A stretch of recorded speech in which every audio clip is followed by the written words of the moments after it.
काहीच नाही मग परत असं व्हायचं. आता हे बघा किती वेळेस आता दानवे साहेबांना निवडून दिलं, काही जण म्हणते आता कल्याण काळे साहेब निवडून येऊन काय करणार आहे?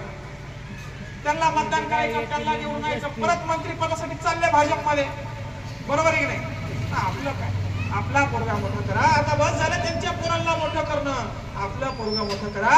सरपंच पदावरून ते खासदार होण्याची मला लालसा नाही, पण आपला आकांत आहे, आपल्याला पर्याय नाहीये. म्हणून या ठिकाणी जनतेनं या ठिकाणी उभं केलंय. बघता तुम्ही ते प्रत्येक गावात घेऊन जायला लागले बाबा, ढोल ताशान फटाकेन मिटाकेन. जस काही निवडून आलो आणि ते रावसाहेब दानवे आणि कल्याण काळे लोक हाकलून लावा लागले गावात.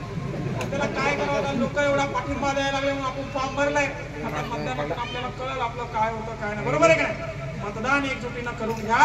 18 पगड जातीला, दीन दलित गोर गरीब समाजाला सोबत घ्या आणि आपल्या लेकरांच्या भविष्यासाठी, आपल्या लेकरांच्या आरोग्यासाठी. बघा एक पिढी आपली गेलेली आहे, दुसरी पिढी सुधारवण्याची वेळ आलेली आहे. अजून जर का 5 वर्ष गेले तर या दादा राजापायी आपण गुलामीत गेल्याशिवाय राहणार नाही.